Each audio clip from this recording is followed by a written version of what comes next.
On Hot Picks today, we are focusing on U.S. regional banks. Our guest has East West Bancorp as a top pick. He says this should be a record year for the bank's revenue and profit.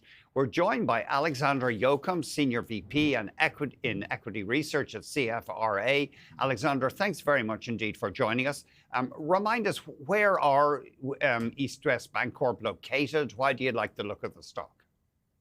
Yeah. Thanks for having me on. Where they're located is actually an interesting one because it is California. So this is actually a bank that got caught up in 2023, if you recall. That's when that's when Silicon Valley Bank collapsed and First Republic collapsed. So there was a lot of concern back then in California, but they performed really well. They actually had deposit inflows, when a large number of these other banks saw deposit outflows. So they've had a steady customer base. And then this year, you can see that little drop in April. There was a lot of concerns around tariffs. And we sort of think this is a common pattern for East West Bancorp, where there's concerns, the stock sells off, but then they outperform fundamentally. So what have we seen since April? What we've seen is credit quality has actually been better than expected. So instead of concerns from tariffs leading to worse credit quality has actually improved. So the bank actually just last quarter reported the best credit quality in 2 years. And then there was concern that maybe businesses would slow activity. But what they've said is, you can't really listen to what customers are saying. If you just listen to what customers were saying, you would think the economy is in really bad shape. But if you look at what they're doing, things are in pretty good shape. So they're actually seeing loan growth accelerate. They're actually seeing deposit growth accelerate. And we think they're on pace for record revenue, earnings, loans, and deposit this year, despite all those tariff concerns. And then if there were a downside scenario, we would point out that they actually have a lot of capital. Their capital position is one of the best out of all regional banks. So they are well prepared if something were to go bad, but we're not seeing any indications that that is occurring. And that one doing pretty well, up around 12% so far this year. Your next idea, Huntington Bank Shares, based in Ohio, been something of a laggard this year. It's up only about 2 or 3%. Yeah, so Huntington is a bank that sort of a turnaround here. This is a bank that has struggled in the past. So they are in the Midwest, like you said, and that is a slower growing area of the United States. So that is sort of been a drag for those Midwest banks over the last few years, just because banking is very mature. So if you're looking for growth, it is nice to have those demographic advantages. But what we like about Huntington is they recently announced an acquisition. So they're going to acquire a Texas-based bank. So we're looking to improve those demographics. They also are building out a presence in the Carolinas. And in that Texas acquisition, they actually got the bank at just a 23% premium, which for bank acquisitions is pretty good. Typically when a bank acquires another bank, it's more like 20 to 35%. So on the lower end of that range. And a lot of the time in banking, you get two banks combined and then you just cut out the costs. But Huntington is playing more offense here. So instead of, they are going to cut out some costs, but it's more about expansion. So they're going to use this as a springboard to expand into Texas, which we really like.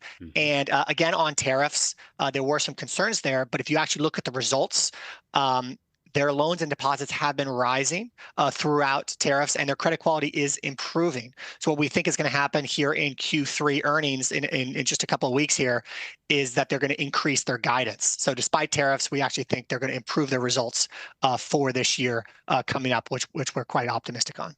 And then finally, Citizens Financial has been something of an outperformer this year, stock up more than 20%. Yeah, so it has been an outperformer, but in the past, they did have some issues actually with credit quality. And you can see, again, they underperformed a little bit there during April in the sell-off of tariffs. So they did have some credit quality concerns.